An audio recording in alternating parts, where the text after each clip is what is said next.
Welcome to Aging Gayfully. We're about adventure, leisure, travel, being a citizen of the world, traveling to destinations, and being a part of the global community as we age and prosper in body, mind, and spirit.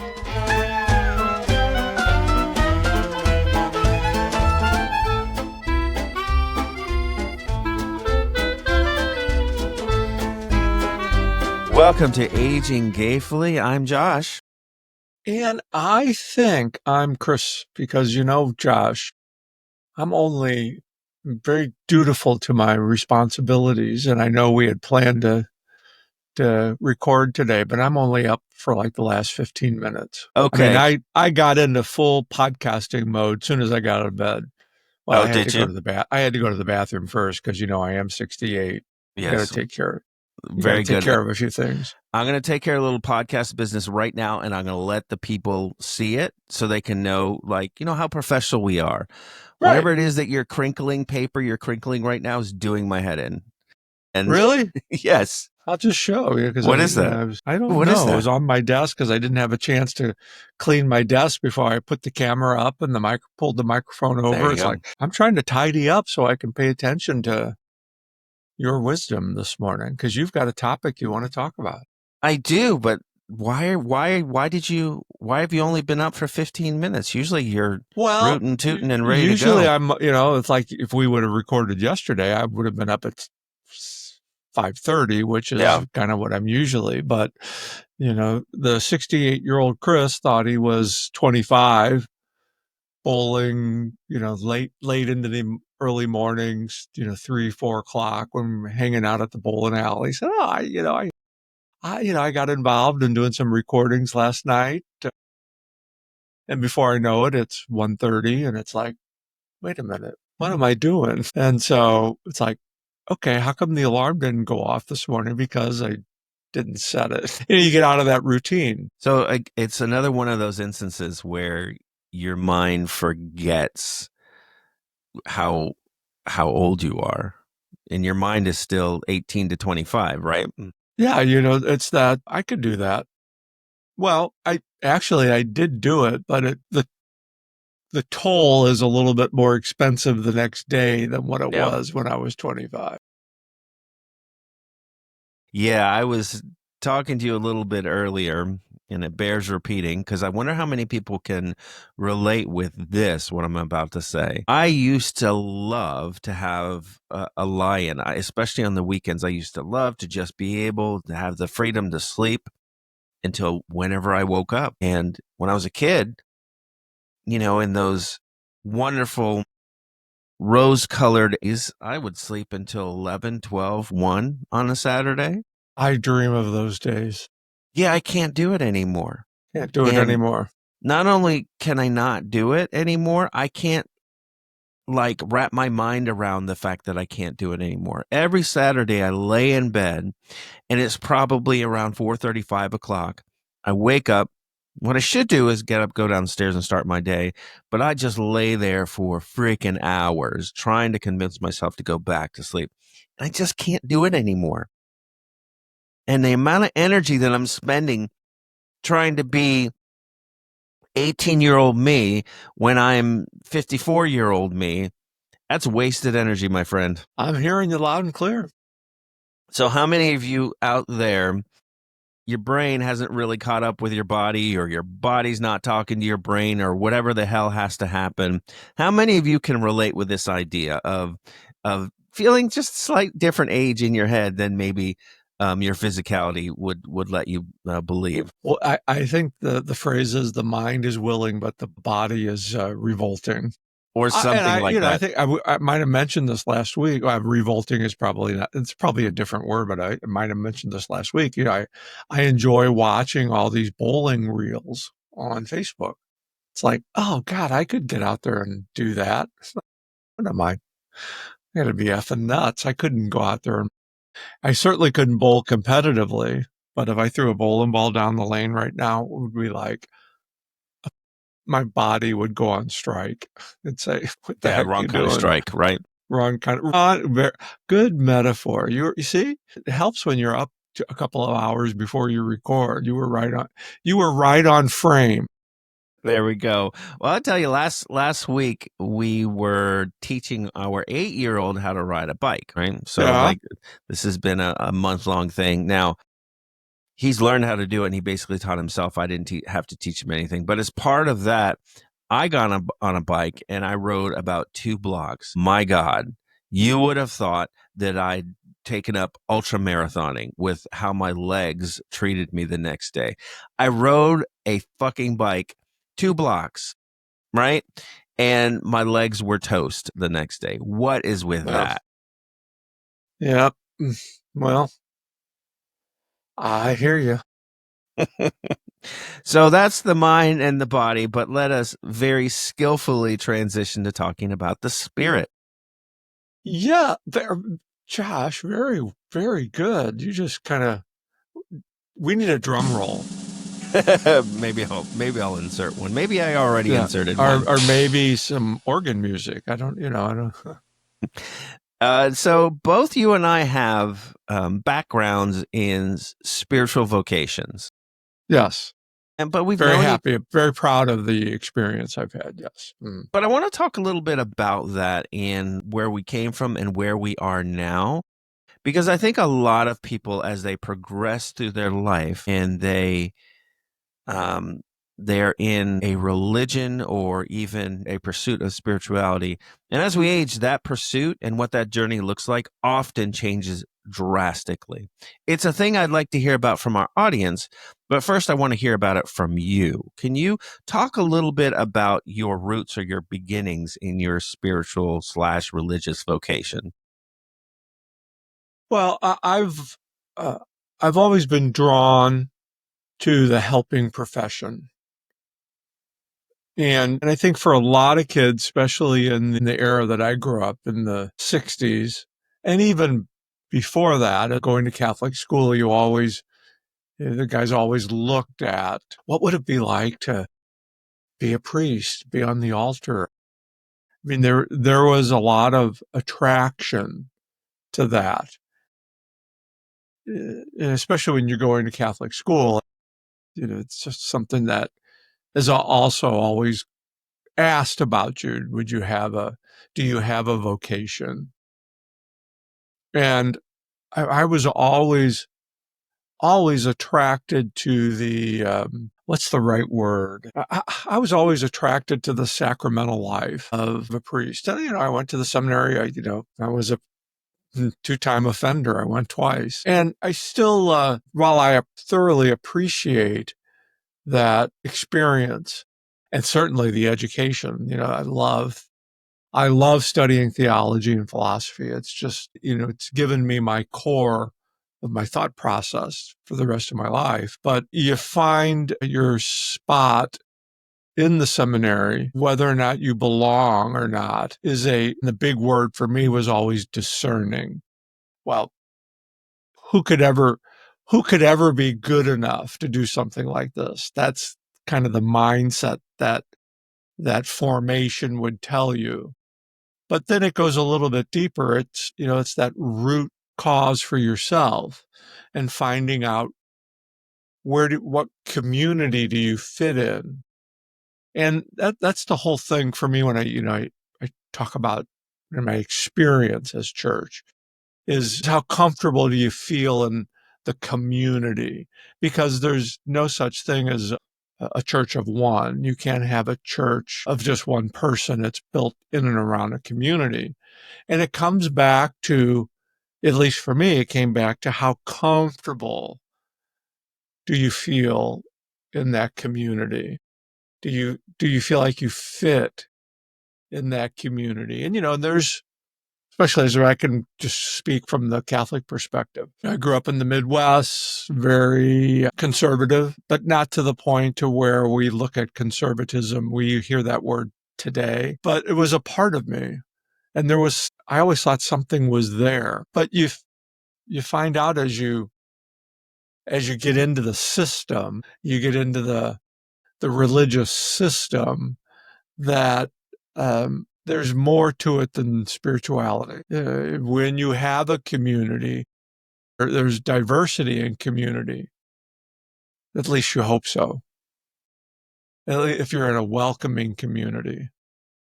And not all church communities are welcoming. They're not all welcoming of diversity. They oftentimes miss the message of love thy neighbor as I have loved you. I mean, there's a whole lot of phrases and verses and things that we can go into, but I think it really comes down to how comfortable do you feel in that particular community, because that kind of tells you what your essence is. And I think that's, over the years, that's how I've come to balance the difference between my perception of religion as it relates to spirituality. It took me a number of years to understand that was diversely different. One doesn't get the other.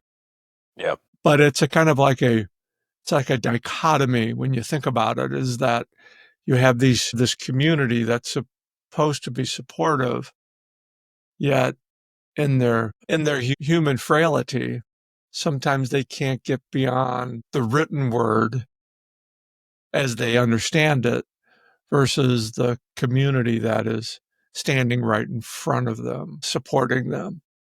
I mean, I'm kind of getting real deep here, but for me, I'm not churched any longer anymore. That doesn't take away from whatever prayer life there is, or reflection, whatever, that connection to something higher or something.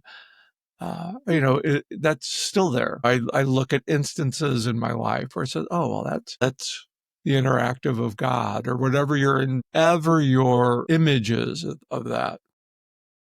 But it's internal. I try to live a life of love, care, and commitment. Am I perfect at it? No. There's no perfect human, but it grounds me spiritually, which connects me, I think, to the broader sense of what education and training I had for so many years. Yeah, we recognize the truth that as human beings, we crave to be a part of something larger than ourselves. And, to me, that goes back to our need for a feeling of safety, safety in numbers, safety in a connection to a larger group. And that was certainly, when I was young, a big attraction to me for church, because I was raised by a single parent who wasn't particularly affirming or warm or compassionate or empathetic or any of the adjectives that you would hope from a parent. And so I found that in the group of people at a local church, and boom, I felt seen, I felt Right. I felt wanted, I felt loved, all of those things. But it was a very, very, very conservative church. And looking back at it now, it shows me how dangerous religion and large groups of people moving in a certain direction that maybe isn't correct can be, because, the feelings of loyalty that I had towards that group because they accepted me, I mean, that took me all the way into my 30s. And I was going to, I'm going to be a pastor and work in the ministry. And I did for a number of years, until I realized, again, what you were talking about. Like, how comfortable am I being totally sold out to this group that, to a segment of society, they express what seems to be disgust and hate? How can I make that make sense in my mind? And at the end of the day, I couldn't. Right. And so, I have stories of, I'm sitting in church. I'm in my 20s. My in-laws are visiting the church. They are atheist, and the sermon that day happened to be on the evils of Islam, right? And really just invective filled, just not a pleasant sermon. And my two family members were just totally disgusted. Like, what do you mean this church is about grace and this bile that they are puking out against this other group of people? And I was like, yeah, that was, I feel like, as an adult, the first time I was truly ashamed and embarrassed of this group of people that, until then, I felt, oh, this is such a wonderful, loving group of people, because they took me in. Well, they took me in because I fit a certain demographic, I'm certain. Right. So then my struggle was in recognizing what it was that you just talked about, the difference between spirituality and religion, and how spirituality and our being drawn towards spirituality is, again, a human craving that needs to be met. It's just that then you have certain religions that take that craving and they use it for their own agenda. And that's, again, dangerous, very dangerous. It's very dangerous. And that's how cults get their start. Absolutely. Absolutely. So, in your process of moving away from being church, but still holding on to spirituality, like what kind of practices do you have these days? What do you do to stay spiritually connected, however you understand it? Well, I think one of the things that has, in one sense, grounded me spiritual wise is being a caregiver advocate. As I was a caregiver, because there's a relation to uh, caregiving. There is a relation caregiving and ministry. It's a service to others. My Pretty much my entire life, well, except when I was bowling, has been in service to others, whether it's been in social work or all my roles in social work were always an outreach to help others. And that, in retrospect, when I think about my time at the seminary and how I gravitated even before I got involved in the caregiving role, I always kind of gravitated towards senior care. And I think you find your niche when you're paying attention. And here's an example. When I did an internship at a very large church, and the youth minister was like so excited that he had an intern coming, because the last intern he had was, was with him 24/7. And while I helped out with the youth group, I never really took a lead because it wasn't an interest. It wasn't a ministerial interest of mine. Out the parish nurse and the hospital visits and the nursing home. I gravitated right to that. And he said something to me that, this is 30 some odd years ago, but he said something to me that really resonates, and it kind of talks about what you and I are talking about now. He said, at first when I met you, I wasn't, so excited because I sensed that you were going to be the same as the other intern. We were going to do things, and and then I come to realize that you didn't really have the same passion for this that I did. I said, well, it's not so much passion; it's that we all find our own ministry. Yeah. And and I say that when I use the word ministry, I know it has a religious connotation to it, but I think it has more of a spiritual connotation to it. We all have some form of ministry in us. Parenting, there's a ministerial component to parenting, being present to your kids or your spouse or your, there's a spiritual component to that, whether you coin it that way or not. When you're connected with another person, that's the kind of the essence of being human. And again, you create that community. The ministerial side, at least for me, is what's the right word? Can't think of the right word. But trying to connect the ministerial to the caregiving, but it fulfilled that caregiving advocacy, fulfilled that ministerial role in me, because I recognized early on in my seminary experience that the role of a sacramental minister really wasn't for me, because I couldn't get up there and preach about something or have a sermon about something or a homily about something that I didn't believe in.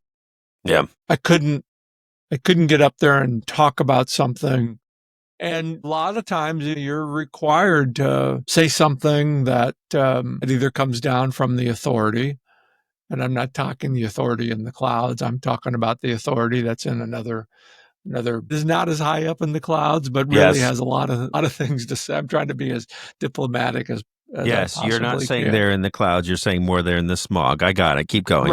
Right. So I like that. They're very good.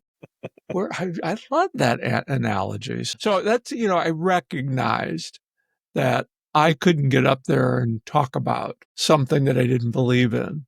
And there's, at least in the Catholic space, there's a term that says, are you a cafeteria Catholic? And I don't know.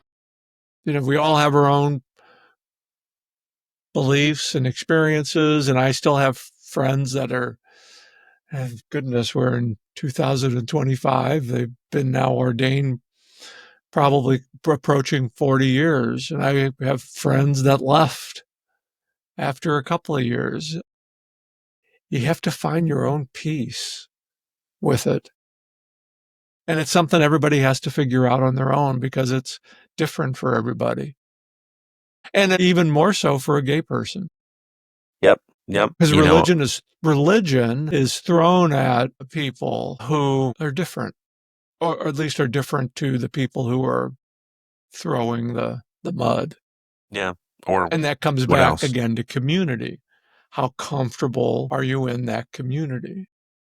Yeah, and I have several gay friends who are very active in different churches. And I know of several churches, that are very affirming. We just visited Savannah, me and the family, and I took a picture of a church, and it had a sign, a very prominent sign out front saying how they welcome all sorts of people. And of course, they give you the list of a lot of the marginalized people that usually you wouldn't think would be welcome in the church. And they said, everyone is welcome and loved here. And so I do appreciate that. Yeah. And the marginalized, I think there's something, Yes. There's something in the words of the Holy Book about reaching out to those marginalized. So I'm listening to everything that you're saying, and it pretty much aligns to the track that I have taken, which is to take all of the good thoughts, all of the good words, all of the things that I think that are true, that religion just also happens to espouse. I take those things and I sink myself into that. What's the saying that a broken watch is right at least twice during the day? You can have truth come from any sort, all sorts of different kind of messengers. And so anything that espouses the beauty of community, the usefulness of grace, the utility of forgiveness, these are all the things that I believe in. And so I use my time in the church as I look back and I say, okay, all of those things, those are the things that I'm taking with me.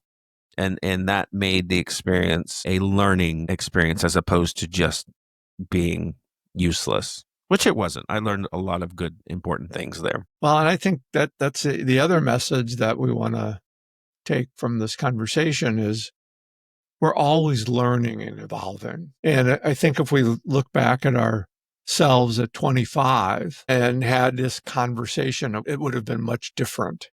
Oh, yes.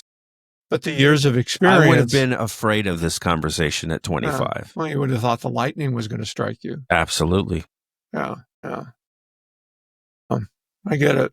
And that's, and I think that other thing about religion is the fear factor that is often put in to people's minds by authority. So, you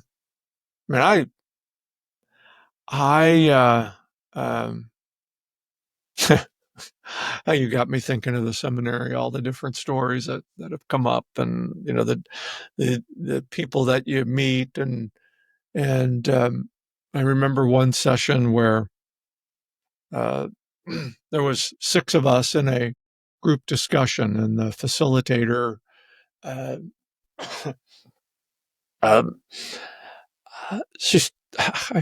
she started talking about communication. And we had just done I guess a survey of sorts. And this one fellow, he looked, I just couldn't believe what he had said. He just said, well, in this survey, I wish it would have been anonymous so that I could really have said what I wanted to say. And I just kind of looked at him and said, and of course the facilitator was a nun. I said, if you don't have the balls to say something and put your name behind it, then you don't have any balls.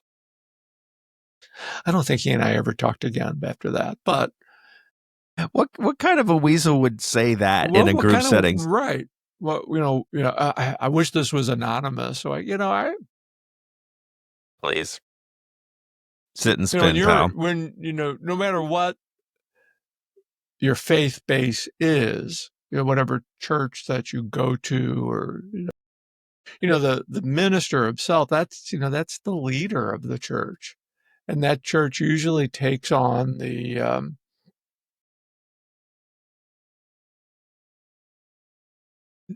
I don't want to go there. The minister needs to be the lead. Pastor is the leader, and often people take cues from how the leader reacts. And if you're a leader not wanting to talk openly, no matter what your viewpoints might be, then you're not much of a leader. Yeah. Yep. But it's faith is a gift. It's not something that just you turn the switch on. Religion is a choice. I like that. I've Faith never is heard something it you have to work at. Yeah. On a daily basis. You have to see the goodness. Where do you find the goodness in society that right now seems so fractured? And that's where faith comes in. Religion, on the other side, I don't know. I could drive up and down I can drive up and down Jog Road here, which isn't too far from me, and there's going to be probably 10 to 12 churches within a 3 or 4 mile radius. And which one do you choose to go to? You choose to go to the one that makes you feel welcomed, regardless of denomination. Who makes you feel welcome? Well, I want everyone to feel welcome to write in and let us know what you think about this topic. Right. It's a sensitive. It is a sensitive topic. Mm-hmm. Yep. But we want to hear it. How can people email us? They can get in contact with us at yesiam at AgingGayfully.com. Yes, I am at AgingGayfully.com.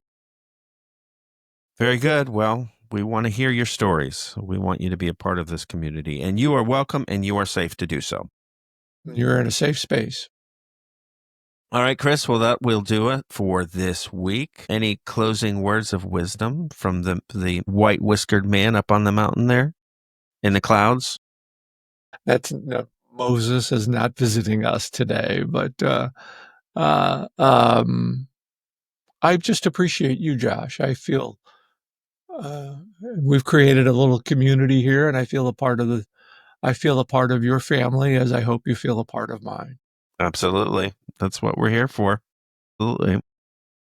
All right, you all. Next week, we're gonna take a little pivot here. We're gonna talk about music that we grew up with, music that we listened to as we were on our journey. So be looking forward to that. Oh, there's the key word there for me: journey. Really, as in the band, Journey. As in the band, favorite all-time band. All right, save it. Can we play some Steve Perry?